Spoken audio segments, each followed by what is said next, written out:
정치권 상황에 하이킥을 날리는 속 시원한 정치 토크쇼 거침없이 하이킥 시작하겠습니다. 장성철 대구 가톨릭대 특임교수, 최진봉 성공회대 교수 스튜디오에 나오셨습니다. 어서 오세요. 안녕하세요. 안녕하세요. 네, 오늘 방송 역시 유튜브 생중계로 함께하고 있습니다. 유튜브 댓글도 저희가 실시간으로 다 확인을 하고 있으니까요. 유튜브에서 표창원의 뉴스 하이킥을 검색해서 들어와 주시면 감사하겠습니다. 오늘도 실시간 유튜브 인증 이벤트를 실시합니다. 먼저 유튜브에서 뉴스 하이킥 혹은 표창원으로 검색을 하시고요.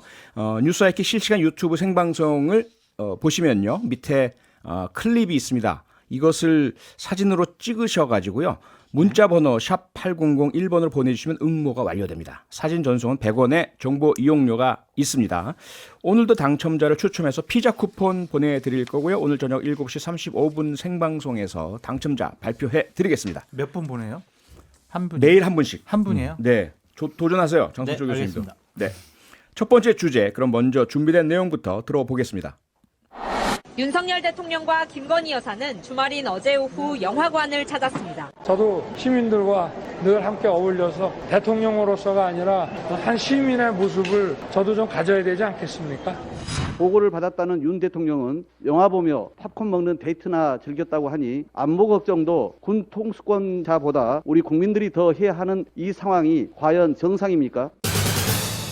어제 서울의 한 영화관을 찾은 윤석열 대통령의 발언, 그리고 오늘 민주당 비대위원회에서 박홍근 원내대표의 이야기 차례로 들어보셨는데요.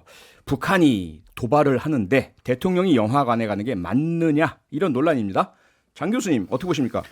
박홍근 원내대표가 이런 얘기하는 것은 비판이 아닌 것 같아요. 왜냐하면 문재인 대통령은요, 북한에서 미사일 쏘는데도 여름휴가 가신 적이 있어요. 네. 그렇다면 그냥 영화관 관계 지금 북한이 뭐 미사일 쏜 것도 아니고 방사포 새벽에 쏜 건데 영화관 갔다고 뭐라고 하는 것은 자기 부정하는 행위가 아니냐라는 좀 생각이 드는데 네.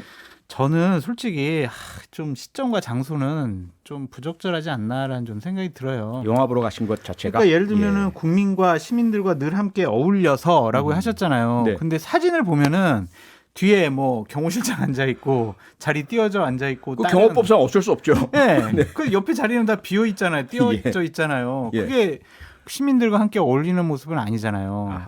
거기에 만약 대통령이 가셨으니까 네. 뒤에 뭐 전파 차단 있었을 거고 사람들 가방 검사했을 거고 그렇죠.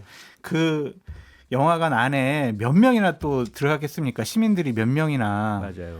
그러니까 그런 것들이 시민들을 불편하게 하는 거예요. 그러니까 예를 들면은 얘기하죠. 뭐 독일의 메르켈 총리는 마트에서 장도 보고 네. 거기는요 경우가 이렇지가 않잖아요. 그렇죠. 그러니까 시민들과 함께 장도 보고 얘기도 하고 하는 거지. 자기들 죄송합니다. 대통령 부부가 팝콘 거침없이. 두 분이 예. 드시는 건데 예. 이거를 시민과 소통하기 위해서 함께 어울린다? 그런 차원이 아니라 좀 보여주기식 아니냐라는 생각이 들어요. 네, 다른 네. 형식으로 하시면 어떨까라는 생각이 듭니다. 네, 최진봉 교수님. 그러니까 실제적으로 사실은 불편을 초래하는 행동들은 좀 참가했으면 좋겠어요. 네. 왜냐하면 이해는 해요. 그러니까 본인들이 예를 들어서 영화를 보러 가고 뭐 생필품을 사러 가시고 이런 부분들이 필요할 수도 있는데 예전에 이제 대통령들도 그런 부분들 피로감 때문에 그런 거거든요. 왜냐하면 움직이게 되면 교통 통제하죠, 신호 통제하죠. 그다음에 경호원들이 함께 붙게 되면 여러 가지 불편에 초래할 수밖에 없어요. 그런 그렇죠. 불가피한 면이잖아요. 네. 그러면 꼭 가시지 않더라도 예를 들면 인터넷 주문도 할 수도 있고 아니면 비서들이 대신 사다 줄 수도 있고 이러지 않겠습니까? 물론 네. 영화야 뭐 보러 가야 되는 거지만 예. 그래서 그런 부분들이 정말 필요하지 않다면 최소화할 필요가 있다. 네. 물론 뭐 사생활이 그러면 침해되는 거 아니냐 이렇게 얘기하실 수도 있는데 대통령 공적 인물이시잖아요. 네. 또 그런 부분 때문에 국민들이 불편이 초래되면 국민들의 비판적 여론이 커질 수밖에 없어요. 예. 이거 지지율에도 영향을 미칠 수밖에 없고 네. 공인이 되셨고 또 대통령은 국가의 가장 중요한 경호 안보 대상이지 않습니까? 네. 그런 분들이 움직이시면 여러 가지 불편이 초래돼요. 그래서 꼭 네. 필요한 게 아니라고 하면 네. 가능한 한 사생활은 좀 힘드시더라도 좀 제한할 수밖에 없는 상황이다 하는 네. 부분을 좀 고려하셨으면 좋겠어요. 그럼 이 부분은 어떤가요? 윤석열 대통령은 미사일도 아니고 필요한 대응은 다 할 거 다 했다 이렇게 이야기를 하고요. 그다음에 야당에서는 앞서 장 교수님 말씀 주셨지만 박홍근 원내대표도 그렇고 민주당은 윤석열 정부 대응 방식이 아마추어리즘이다 이런 비판을 했는데 최진봉 교수님, 예. 장성철 교수 말씀처럼 민주당이 오히려 역으로 아니 북한은 늘 그런 건데 대통령이 너무 거의 민감하게 반응할 필요 없다. 라는 말씀과 함께 하지만 시민들께 불편 초래하지는 않았으면 좋겠다. 이렇게 했으면 민주당의 기본 기조가 유지되는 거 아닌가요? 근데 기존에 예를 들면 예. 문재인 정부에서 만약 이렇게 예. 아무 얘기도 안 했다면 야당이 가만히 있었을까요? 국민의힘이? 당연히 가만히 있어요. 가만히 있죠. 예. 그러니까 계속 불편했을 거예요. 그래서 저는 야당 입장에서는 이런 이제 예를 들면 북한의 도발에 대해서 물론 이게 이제 10시간 뒤에 밝혀졌어요. 예. 합참이 바로 얘기를 안 하고 한참 있다가 얘기를 했잖아요. 네. 그것도 논란이 된다고 저는 생각해요. 그래서 국민의힘이라면 분명히 그랬을 거예요. 문재인 정부가 뭐 북한의 저자세고 이러니까 말하지 않는 거 아니냐 이렇게 비판을 했을 거예요. 그렇죠. 그러니까 야당 입장에서는 물론 미사일 발사에 영화를 보느냐 안 보느냐는 국민적 판단이라고 저는 생각해요. 네. 물론 뭐 미사일 발사를 했다고 해서 크게 뭐 북한과의 관계에서 뭐 큰 문제가 발생하는 건 아니지만 네. 그럼에도 불구하고 대통령이 좀 더 안보에 대해서 민감하게 반응하기를 바라는 부분도 분명히 있을 거라고 생각을 하고요. 네. 당장 뭐 영화관에서 나오는 게 아니라 할지라도 이런 부분에 대한 지금까지 보면 윤석열 대통령께서는 국민의힘도 마찬가지고 북한에서 강력한 대응을 하겠다. 그리고 지난번에 미사일 8발 쐈을 때 우리도 미사일 또 쐈잖아요. 8발을. 그렇죠. 8발 같이 근데 쐈죠. 이 방사포에 대해서는 이렇게 느슨하게 대응하는 것은 국민적으로 불안감을 조성할 수도 있어요. 방사포는 네. 특히 우리 국내를 겨냥해서 쏠 수 있는 중요한 무기 중에 하나잖아요. 북한 네. 입장에서. 그런 부분에 대한 강력한 대응의 의지를 보여주는 것도 필요하다고 봅니다. 장 교수님 마찬가지로 앞서 이제 민주당의 대응에 비판하셨으니까 국민의힘이 늘 안보를 강조하는 정당인데 이번에 대통령이 그러시면 안 됩니다. 우리 안보가 중요합니다. 이 말씀하시면 더 멋지지 않을까요? 해야죠. 네. 그러니까 미사일은 우리에게 위협이 안 되고 방사포는 뭐 위협이 되고 이런 것도 아니잖아요. 음흠. 방사포가 떨어져도 우리나라에 떨어지면 국민들 다치고 생명을 잃을 그럼요. 수가 있는 거니까 그럼요. 미사일이 아니잖아요. 이거는 말이 안 되는 것 같고요. 네. 그냥 이렇게 접근하지 않았으면 좋겠다라는 좀 생각도 들고 민주당도 마찬가지예요. 아마추어리즘이라고요. 본인들 문재인 정권 하에서 북한이 34차례에 뭐 미사일 실험, 핵실험, 뭐 이런 ICBM 실험, SLBM 실험 했을 때 맨날 유감입니다. 야당이 비판하면 강한 유감입니다. 이 정도밖에 얘기 안 했잖아요. 그럼 그거는 프로리즘입니까? 그러니까 이거를 비판을 하려면 자신들의 지난날의 과오에 대해서 먼저 사과하고 반성하는 모습을 취해야 국민들이 그래 민주당 비판하는 게 옳겠네라고 생각을 하지. 본인들 때는 더 해놓고 지금 윤석열 정권에 대해서 비판하는 거는 설득력이 없다고 보여집니다. 네. 유사 맥락에서 불거진 이슈가 또 하나 있죠. 빵 쇼핑, 소위 말해서. 지난 토요일이었습니다. 윤석열 대통령과 부인 김건희 여사 서울 성북구에 있는 한 빵집에 가서 이제 빵 쇼핑을 하셨는데 당연히 교통 통제 등으로 인해서 불만의 소리가 좀 나오고 있고요. 출퇴근길 동선도 아니고 평상시 이용하시는 왜 굳이 이곳까지 가셔서 이렇게 교통 통제 등 시민 불편을 야기했어야 하느냐? 이 부분 최 교수님 어떻게 보세요? 그러니까 이 부분도 같은 맥락인데요. 저는 물론 아까도 말씀드렸잖아요. 이게 굳이 본인이 가셔서 꼭 사야 되는 건 아니잖아요. 네. 예를 들면 비서진이 대신 갈 수도 있고 뭐 다른 방식으로 구입을 할 수 있다고 저는 생각을 해요. 예. 물론 뭐 이 빵집을 잘 가셨는지 제가 잘 모르겠지만 시민들의 불편이 자꾸 이렇게 가중되는 어떤 행동들이 축적되면 축적될수록 본인한테도 불리하다고 저는 생각해요. 네. 그래서 이게 뭐 아까도 말씀드렸는데 불가피하게 어쨌든 시민 불편이 초래될 수밖에 없어요. 움직이시는 동안은. 예. 그래서 이게 정말 소통이라고 하는 기본적인 맥락을 잘 완성해낼 수 있는 그런 모임. 예컨대 뭐 정말 소상공인 자영업자들 어려운 부분을 듣기 위해서 그분들을 직접 만나서 20-30분 계속 대화를 한다거나 이런 거라면 뭐 어느 정도 의미가 있겠지만 단순히 생필품을 구입하러 가시는 과정에서 부부가 함께 가시고 그것 때문에 교통이 통제되고 또 시민들이 불편을 겪는다고 하면 그거 자체는 조금 본인이 불편하시더라도 참아야 될 필요가 있다. 저는 그렇게 생각을 합니다. 장 교수님 앞서 독일의 메르켈 총리와 우리와의 상황 다르다는 말씀 주셨는데 그래도 예를 들어 청와대 궁궐 같은 곳을 나왔다. 서민 대통령이다. 과거 노무현 대통령처럼 일반 시민들과 어울릴 수 있는 대통령의 모습을 보여주겠다. 이러한 선한 의도로 해석하면 안 될까요? 의도는 선했지만 네. 나타난 결과는 선하지가 않다라는 생각이 들어요. 의도는 소통을 추구하셨겠지만 네. 보여지는 건 특권으로 보여져요. 아하. 대한민국 국민 어느 누가 예. 빵을 사러 갔을 때 교통이 통제되고 주위를 사람들 못 오게 해서 본인 혼자만 빵을 살 수가 있겠어요. 아하. 본인은 국민과 함께 국민의 삶을 같이 느껴보겠다라고 했지만 네. 결국에는 나는 대통령이야, 나는 특권이 있는 사람이야. 그것만 보여준 것이 아닐까라는 거 싶어요. 그것 네. 때문에 많은 국민들은 힘들어하고 불편해할 수밖에 없잖아요. 네. 그 당시에 그 시간에 빵을 사야 될 사람들은 빵을 못 샀잖아요. 그럼 이거는 국민을 위한 게 아니죠. 네. 그냥 본인이 빵 먹고 싶어서 본인의 권력을 이용한 거다라는 비판을 야당에서 하면 네. 할 말이 없을 것 같아요. 아하. 특권과 특혜로 보여집니다. 네. 저 오늘 야당 패널 같아요. 네? 야당 패널 같아요. 아니, 뭐 여야가 옹호해야 어디 있습니까? 되는데. 옳은 건 옳은 거고 틀린 건 옹호해야 틀린 되는데 거죠. 이게 잘 안 되네요. 이게. 예. 그리고 뭐 정권 초기다 보니까 예. 또 비판이 있으면 비판을 해야만 네. 더 나아지지 않겠습니까? 네. 대통령실에서는 이렇게 발표를 했다고 합니다. 윤석열 대통령의 그 빵집 경호 지적에 대해서 통제가 실제로는 거의 이루어지지 않았다라는 그런 대통령실 발표가 있었다는 말씀 전해드리겠습니다. 그런가 하면 오늘이었죠. 김건희 여사가 봉하마을에 가서 권양수 여사를 예방했고요. 그다음에 개식용 금지 주장하는 언론 인터뷰도 전격적으로 공개가 됐습니다. 최근에 이런 김건희 여사의 행보 공개적인 이제 행보를 향하고 있는 한 걸음씩 더 나가고 있다 이렇게 볼 수 있을까요, 최 교수님? 뭐 그렇게 볼 수 있죠. 뭐 잘 하셨다고 생각해요. 네. 뭐 봉화마을 찾아가고 이런 부분은. 예. 그리고 뭐 이제 대통령 부인이니까 공개 홍보를 안 할 수는 없어요. 그걸 네. 뭐 계속 어떻게 안 합니까? 예.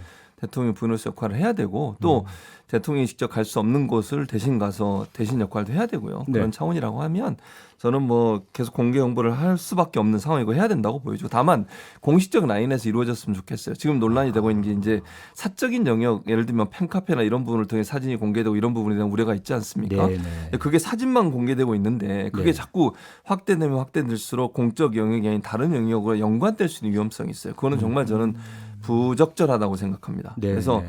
대통령 부인으로서 공적 역할을 하시고 공적 네. 행보를 하시고 그 부분도 보좌를 받으시고 왜냐하면 본인의 사생활이 아니라 공적 역할을 하는 데는 당연히 보좌를 받아야 돼요. 그리고 본인이 100%다 모를 수도 있으니까 공무원 조직에서 그 부분을 좀 보좌해 줄 수 있는 역할을 하는 것도 저는 필요하다고 보고 네. 그런 부분이 공식화돼서 예. 하나의 체계적인 시스템 안에서 이루어지는 공적 행보가 잘 이루어졌으면 좋겠다 이렇게 생각합니다. 장성철 교수님, 오늘 이준석 국민의힘 대표 역시 김건희 여사가 공적인 조직을 통해서 좀 도움받고 관리됐으면 좋겠다 이런 발표를 했죠, 입장을? 그게 맞죠. 네. 그렇게 대통령 어쨌든 부인이니까 우리나라 최고의 공적인 분인 건 맞아요. 예. 그래서 공적인 기관에서 기구에서 관리하는 건 맞는데 네. 저는 이러한 공개 활동도 안 했으면 좋겠어요. 그러니까 본인이 대선 전에 약속했잖아요. 전 내조에만 힘쓰겠다라고 하는 건데 예. 지금 이런 전직 대통령 영부인들 만나러 가시는 것은 자신감의 표현이 아닐까라는 생각이 들어요. 나는 내가 나타날수록 드러낼수록 윤석열 대통령에게 도움이 되고 네. 표가 될 거야. 지지율에 도움이 될 거야라고 생각하시는 것 같은데 예. 얼마 전에 여론조사가 나왔죠. 거기서는 대통령 부인께서 저렇게 공개적인 활동, 적극적인 내조 그런 것들을 안 하셨으면 좋겠다. 그냥 조용한 내조만 했으면 좋겠다라는 게 더 2배가 넘더라고요. 네. 그러니까 이게 참 어려운 문제긴 한데 정말 어쩔 수 없이 할 수밖에 없는 외국 정상과의 회담 때 뭐 배석을 한다든지 네. 그러니까 만찬이라든지 이런 것들은 괜찮은데 조용한 내조를 하는 것이 좋지 않을까. 네. 김건희 여사가 봉화행 가는 게 어떻게 조용한 내조입니까 이게? 대통령실에서는 김건희 여사 봉화행을 조용한 내조에 속한다고 발표를 이게 했는데요. 어떻게 조용한 내조예요? 만약 그렇다면 네. 실제로는 공개하지 않고 싶었는데 네. 언론이 그 의사에 반해서 공개를 했다. 이건 언론 이게 정치적인 메시지가 있는 행위 아닌가요? 아하. 전직 대통령 부인을 만나러 가는 게? 이건 조용할 이게 수가 어떻게- 없고 비공개일 수가 없다. 이게 어떻게 내조인가요? 네. 이거는 본인이 정치적으로 어느 정도 관여하겠다, 관여하고 아하. 싶다, 관여하고 있다 네. 이렇게 보여주고 싶어 하는 것 같아요. 네. 상당히 우려스럽습니다. 그러니까 네. 팬클럽을 통해서 사진이 공개되고 예. 팬클럽을 통해서 본인의 일정들이 공개되는 것 또한 잘못됐지만 기본적으로 조용한 내조를 원하는 국민들이 많이 있거든요. 네. 논란이 많았잖아요. 음흠. 그래서 저는 이런 공개적인 행동을 안 하셨으면 좋겠다라는 개인적인 바람이 있습니다. 네. 윤석열 대통령의 소통 방식에 대해서도 여러 가지 그 시각들이 있는 것 같습니다. 특히 이제 도어 스태핑 관련해서 이건 잘하시는 거죠. 잘하시는 거다. 네. 최진봉 교수님은요? 뭐 간단하게? 출발 자체는 잘했어요. 근데 네. 이게 계속 될지는 좀 지켜봐야 될 것 같고 이게 또 이게 도어 스태핑을 하다 보면 절제되지 않은 언어가 나올 수 있거든요. 네네. 그 위험성이 존재하고 있다는 것도 함께 생각해야 된다. 그러니까 뭐 네. 소통하는 것 자체가 나쁘다고 저는 보진 않아요. 네네. 다만 이제 그러다 보면 질문이 나오고 답변하는 과정에서 그냥 본인의 생각을 그냥 얘기하다 보면 즉흥적인 답을 하다 즉흥적인 보면 답변을 하다 보면 실수할 예. 수 있다는 부분도 고려를 해야 될 것으로 보여집니다. 저는 알겠습니다. 그것은 참모들이 고려해야 될 문제지 네. 대통령의 날 생각 그리고 준비되지 않은 정제되지 않은 생각도 기자들 앞에서 국민들 앞에서 밝혀지는 것 자체가 상당히 소통적인 측면에서는 의미가 있다라고 보여집니다. 솔직하고 공개적이고 투명하고. 네, 참모들은 뭐 되게 불안하고 신경을 많이 불안해하죠. 쓰고 싶겠지만 네. 저는 이거는 계속 됐으면 좋겠어요. 알겠습니다. 자, 그럼 지금부터는 야당으로 가볼 텐데요. 준비된 내용 잠깐 듣고 오시겠습니다. 감정을 건드리는 언어들을 쓰기 시작하면 그것은 비대위가 정리하기가 매우 어렵습니다. 수박 이런 단어 쓰시는 분들 제가 가만 놔둘 겁니다. 어제 기자간담회에서 우상호 민주당 비대위원장이 남긴 경고였습니다. 주말 내내 민주당 의원들이 수박 설전을 벌였었죠. 대체 수박이 뭐길래? 최 교수님, 네. 수박이 뭡니까? 이게 이제 지지자들 사이에서 하는 얘기인데 예. 이재명 의원을 지지하는 분과 지지하지 않는 분들 사이 이제 사용하는 언어예요. 네. 그러니까 지지자들은 그러니까 예를 들면 이런 거죠. 겉과 속이 다르다 이런 표현을 쓰는 건데 아하. 뭐 지지자들은 쓸 수 있다고 봐요. 저는 뭐 지지자들이야 뭐 자기들이 원하는 말을 쓰는 거니까. 네.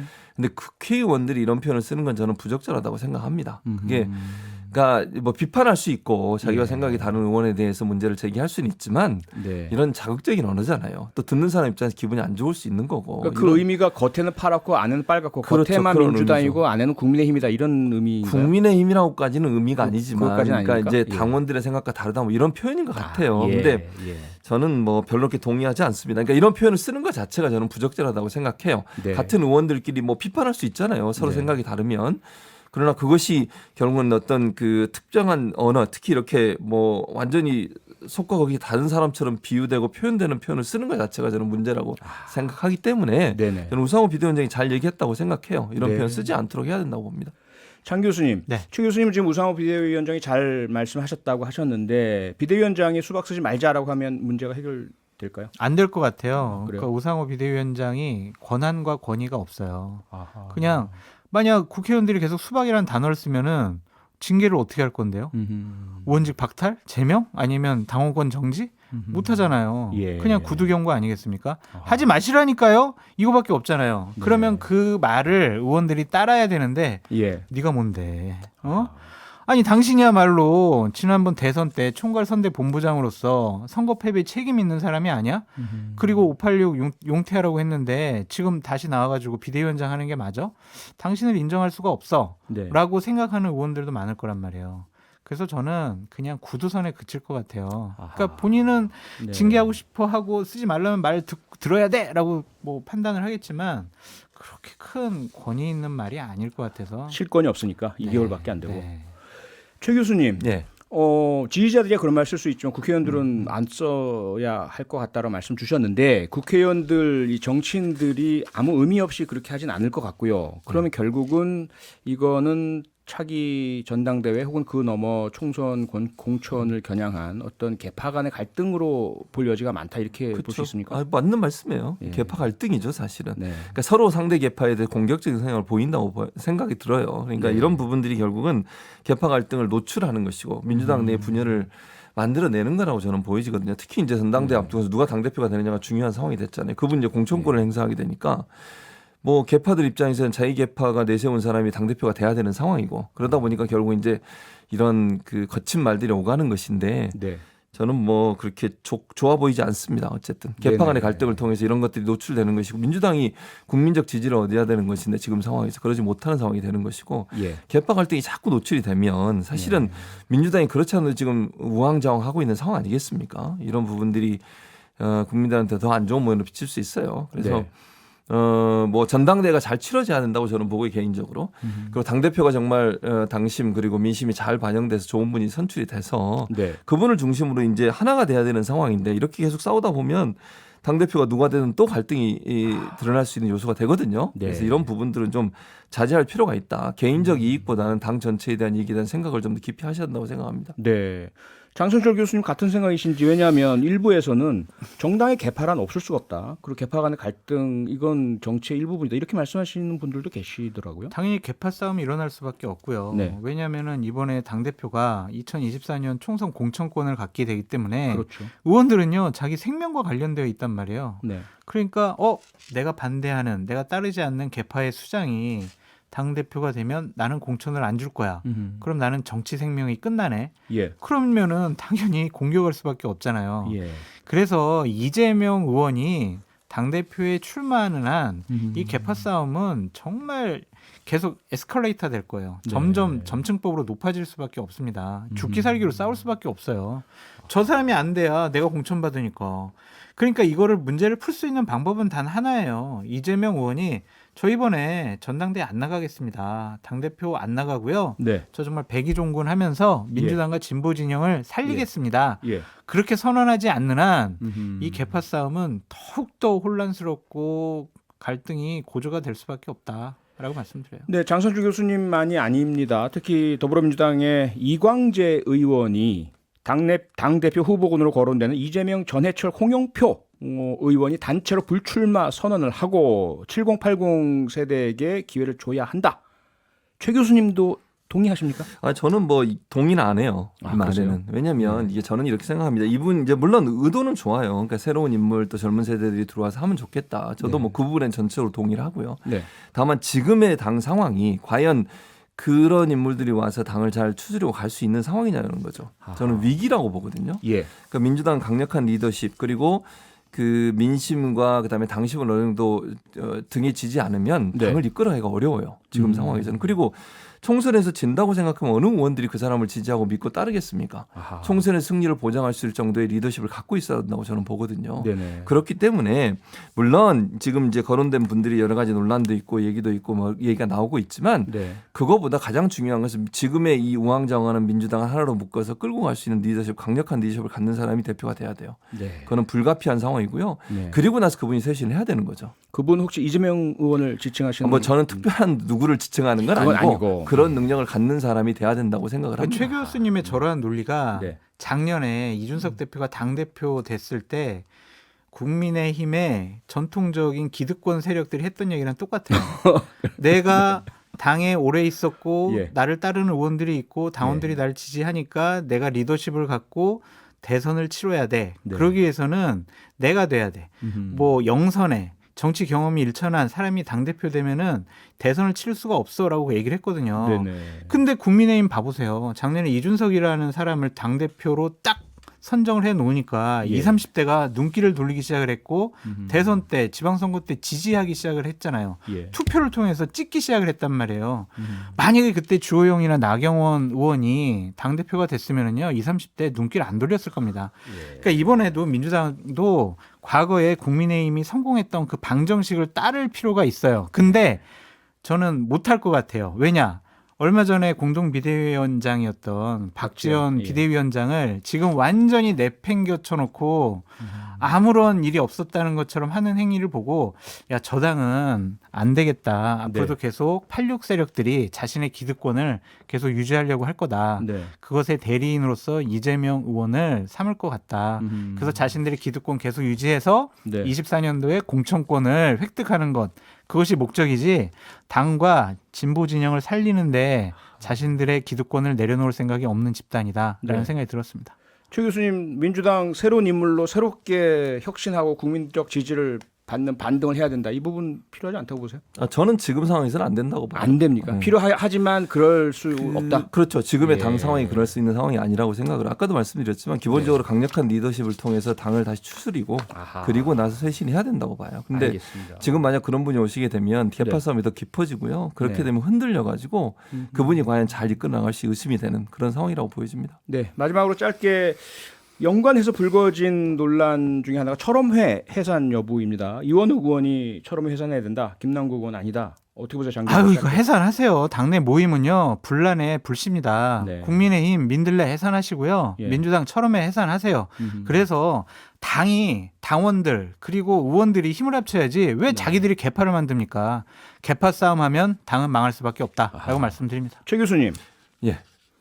이 문제. 저는 이렇게 생각해요. 뭐 10명이 개파인지 아닌지 모르겠지만 네. 필요하다면 없앨 수도 있다고 봐요. 그러니까 정말 당이 하나 되는데 도움이 된다고 하면 그 어떤 것이라도 해야 된다고 저는 봐요. 지금 상황에서는. 네. 뭐 이게 모임 이름 없앤다고 안 모이는 건 아니잖아요. 본인들 이렇게 모이면 돼요 또. 그러니까 뭐 이거 이름 가지고 논란이 돼가지고 이게 비판의 대상이 되고 예를 들면 당에서 그게 또 다른 어떤 형태의 개파 형식으로 인식이 된다고 하면 예. 없애는 것도 고려한다고 봅니다. 저는. 네, 알겠습니다. 거침없이 하이킥, 오늘도 거침없는 정치평론 해주신 두 분 감사합니다. 지금까지 장성철 특임 교수, 최진봉 교수 두 분과 함께했습니다. 수고하셨습니다. 감사합니다. 평일 저녁 6시 5분에 여러분을 찾아갑니다. MBC 라디오 표창원의 뉴스 하이킥.